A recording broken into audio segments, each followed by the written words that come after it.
اللہ کے راستے میں دے رہا ہوں، اس خوشی کا تقاضا یہ ہے کہ میں سب کچھ اللہ کی راہ میں لٹا دوں۔ آپ نے کعب ابن مالک کا ہاتھ پکڑا، آئے کعب تم ایسا نہیں کر سکتے ہو، تم اپنی پوری کی پوری پراپرٹی اللہ کی راہ میں نہیں دے سکتے ہو، اپنے سارے باغات تم اللہ کی راہ میں نہیں لٹا سکتے ہو، اپنا سارا مال ساری دولت تم اللہ کی راہ میں نہیں دے سکتے ہو، تمہارے لیے جائز نہیں ہے۔ نہیں، جتنا دینا چاہو اتنا دے دو، ایک حصہ دے دو، دو حصہ دے دو، لیکن تم سارا کا سارا دے رہے ہو، خود سڑک پہ آنا چاہ رہے ہو، یہ تمہارے لیے صحیح نہیں ہے۔ آپ نے کعب ابن مالک کو سارا کا سارا مال خرچ کرنے سے روک دیا اور کیا کہا کہ تم اللہ کی راہ میں بھی نہیں دے سکتے ہو، فضول خرچی اللہ کی راہ میں بھی جائز نہیں ہے۔ آئے اپنی بیٹیوں کی شادی میں اور بیٹوں کی شادی میں بے تحاشا مال و دولت کو لٹانے والوں،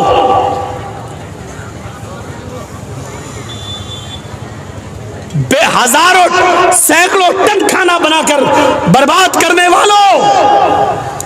10 اور 15 لوگوں کے بیچ میں نکاح ہو سکتا ہے، 500 آدمیوں کی بارات لے جا کر لڑکی والوں کے گھر میں چور اور ڈاکوؤں کی طرح بنا کر لے کر کھلانے والوں، سنو، جب اللہ کی راہ میں سارا مال نہیں دیا جا سکتا ہے تو تمہاری سیاری و مکاری میں فضول خرچی جائز کیسے ہو سکتی ہے؟ یہاں کیسے جائز ہو سکتی ہے؟ کبھی ہم نے غور کیا ہے؟ سوچا ہے ہم نے؟ اس بات کا احساس نہیں ہوتا ہے۔ اتنی سی بات اگر ہم سوچ لیں کہ جب اللہ کعب ابن مالک کتنا اچھا کام کر رہے تھے، اللہ کے رسول آج تو مجھے ایک نئی زندگی مل گئی، اتنا اچھا موقع ہے ہمارے لیے، جب اللہ نے میری توبہ قبول کر لی تو میری خوشی میں چاہتا ہوں کہ سب کچھ دے دوں، لیکن اللہ کے رسول نے کہا نہیں۔ دیکھیے وہ کہہ رہے ہیں میں سب کچھ اللہ کی راہ میں دے دوں، اور اللہ کے نبی کیا کہہ رہے ہیں؟ نہیں، تم ایسا نہیں کر سکتے۔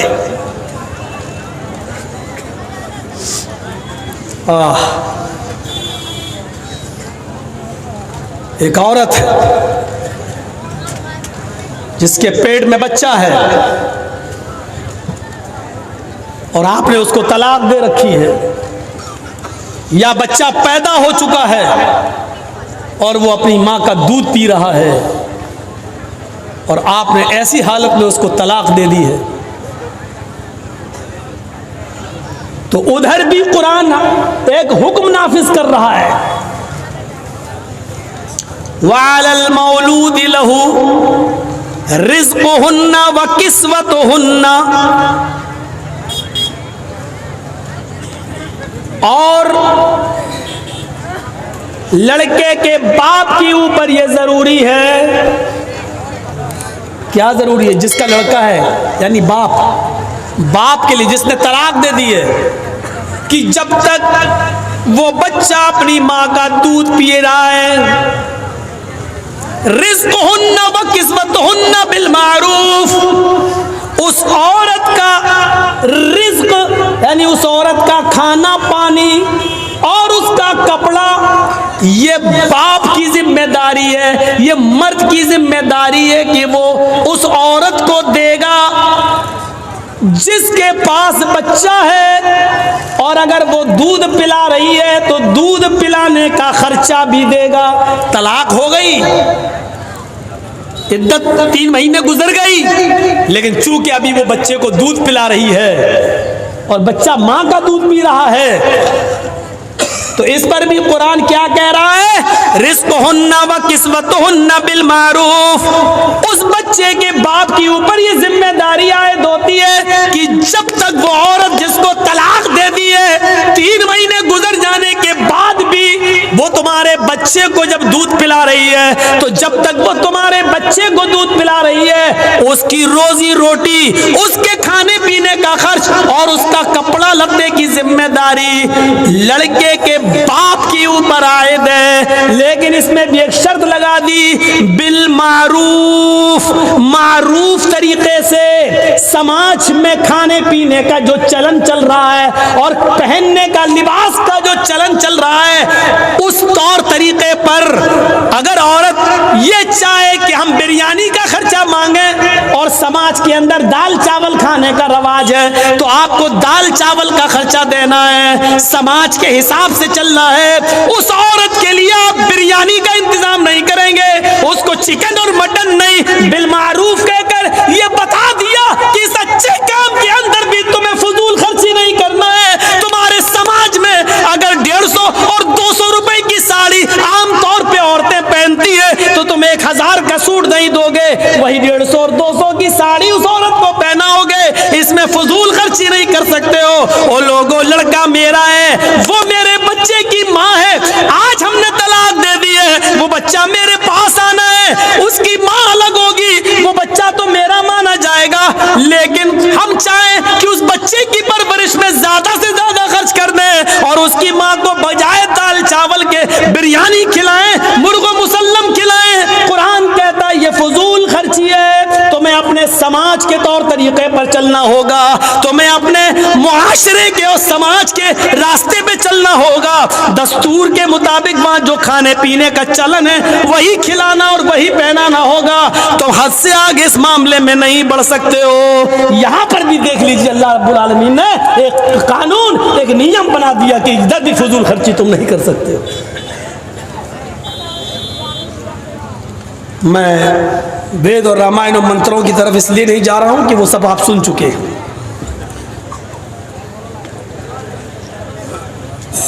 تاریخی تقریر، اتہاسک تقریریں ہو چکی ہیں، میں سمجھتا ہوں کہ اس کی ضرورت نہیں ہے۔ آج کی طرح قرآن کی آیتیں تو شاید میں کسی جلسے میں پڑھی بھی نہیں ہے، صرف قرآن کی آیتیں بھی لے کے چل رہا ہوں۔ ابھی آپ رکیے، ابھی دیکھتے جائیے۔ کعب ابن مالک نے سب خرچ کرنا چاہا، وہاں روک دیا۔ یہاں اللہ تعالیٰ نے دستور کے مطابق عورت کو کپڑا اور کھانا دینے کا حکم دیا، ادھر بھی فضول خرچی سے روکا۔ آئیے ایک واقعہ اور اس کے بعد ہم دوسری طرف آتے ہیں۔ ایک واقعہ اور، حضرت سعد ابن ابی وقاص بیمار ہو گئے۔ بخاری اٹھائیے، حضرت سعد ابن ابی وقاص بیمار ہوئے، اللہ کے رسول کو پتا چلا کہ حضرت سعد کی طبیعت خراب ہو گئی، اللہ کے رسول ان کی عیادت کے لیے ان کے گھر گئے۔ اے اے، اس واقعے سے تو آنکھیں پھٹی کی پھٹی رہ جائیں گی۔ اللہ کے نبی جب ان کی عیادت کے لیے گئے تو حضرت سعد نے حضرت محمد الرسول اللہ کا ہاتھ پکڑ لیا اور کہنے لگے، جملے دیکھیے، اے اللہ کے رسول میری بات کو ذرا غور سے سننا، اب مجھے کئی بیماریاں لاحق ہو گئی ہیں، نہیں لگتا کہ میں اس بیماری میں بچوں گا، خیر موت و زندگی تو اللہ کے ہاتھ میں، جو آیا ہے اس کو ایک دن جانا ہے۔ اللہ کے نبی کہتے ہیں سعد تم جو کچھ بھی بول رہے ہو اس میں کچھ بھی جھوٹ نہیں ہے، جو آیا ہے اس کو جانا ہے۔ تم کہہ رہے ہو کہ اس بیماری میں اب مجھے بچنے کی امید کم ہے، تو امیدیں دنیا لگاتی ہے، شفا دینے والا اللہ ہے، جب وہ تمہیں شفا دینا چاہے گا تو شفا دے دے گا، اور جب اپنے پاس بلانا چاہے گا تو ہماری دعائیں بھی تمہارے کوئی کام نہ آئیں گی۔ اے سعد تم کچھ اور بات کرنا چاہتے ہو تو بتاؤ۔ ہاں اے اللہ کے نبی، موت و زندگی کا تو کوئی بھروسہ نہیں، لیکن آج مجھے ایک بات کہنی ہے۔ اے اللہ کے نبی میری ایک بیٹی ہے، بس صرف میری ایک بیٹی ہے، میں اس کی شادی سے فارغ ہو چکا ہوں، وہ بھی پرائے گھر کی ہو چکی ہے، وہ بھی شوہر والی ہے، اس کے بھی بچے ہیں، وہ اپنے سسرال جا چکی ہے، وہ اپنے شوہر کے پاس خوش ہے۔ اے اللہ کے رسول میرے پاس میرا ایک یہ مکان ہے، ایک اور مکان ہے، میرے پاس 2-3 باغات بھی ہیں،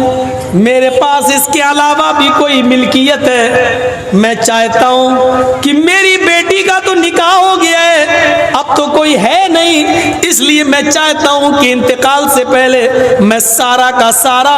اپنے گھر اور اپنے مکان اور اپنی ملکیت اور اپنی پراپرٹی زمین و جائیداد اللہ کے نام پہ خرچ کر دوں، فی سبیل اللہ لٹا دوں، سب صدقہ کر دوں۔ اے اللہ کے نبی نبی کیسا رہے گا؟ اگر یہ صحیح ہے تو میں آپ کو دے دیتا ہوں، آپ اس کو دینی کام میں جہاں لگانا چاہیں لگا دیں۔ اللہ کے نبی فرماتے ہیں ایسا تم ایسا ہرگز نہیں کر سکتے۔ بخاری کے الفاظ پر غور کرنا، ایسا تم ایسا ہرگز نہیں کر سکتے۔ کہا اللہ کے نبی میں چاہتا ہوں کہ اپنی زندگی میں کچھ نہ کچھ صدقہ کر لوں، کیا میں سارا کا سارا نہیں دے سکتا؟ اللہ کے نبی فرماتے ہیں نہیں، ایسا تم سارا کا سارا نہیں دے سکتے۔ تو کہا ٹھیک ہے اے اللہ کے نبی، تو میں اپنے گھر مکان ملکیت زمین و جائیداد کے 3 حصے کر لیتا ہوں۔ ادھر دیکھو، یہ بات غور سے سنو، میں اپنی زمین و جائیداد ملکیت کے 3 حصے کر لیتا ہوں۔ 3 حصے، 2 حصے میں خرچ کر دیتا ہوں، 2 حصے کا میں صدقہ اور خیرات کر دیتا ہوں، اور 1 حصہ اپنے پاس رکھ لیتا ہوں جو میرے مرنے کے بعد ترکہ ہو جائے گا، میری بیٹی میں اور میرے رشتہ داروں میں بٹ جائے گا۔ اللہ کے نبی کہتے ہیں اے سعد تم ایسا بھی نہیں کر سکتے ہو، اپنی ملکیت، اپنی پراپرٹی، اپنی زمین و جائیداد کا 2/3 یعنی 3 حصوں میں سے 2 حصے بھی خرچ نہیں کر سکتے ہو۔ کہا اللہ کے رسول ٹھیک ہے، اگر 2/3 2/3 بھی خرچ نہیں کر سکتا ہوں تو ایسا کرتا ہوں کہ میں اپنی ملکیت کو آدھا آدھا کر دیتا ہوں، آدھی ملکیت اللہ کی راہ میں خرچ کر دیتا ہوں اور آدھی ملکیت اپنے پاس رکھ لیتا ہوں، وہ میرے مرنے کے بعد میری بیٹی اور میرے رشتہ داروں میں ترکے کے طور پہ کام آ جائے گی۔ آپ نے فرمایا اے سعد تم اپنی زندگی میں اپنی پراپرٹی زمین و جائیداد کا آدھا آدھا حصہ کر کے آدھا مال بھی صدقہ اور خیرات نہیں کر سکتے ہو، آدھا بھی نہیں دے سکتے ہو۔ تو کہا اللہ کے رسول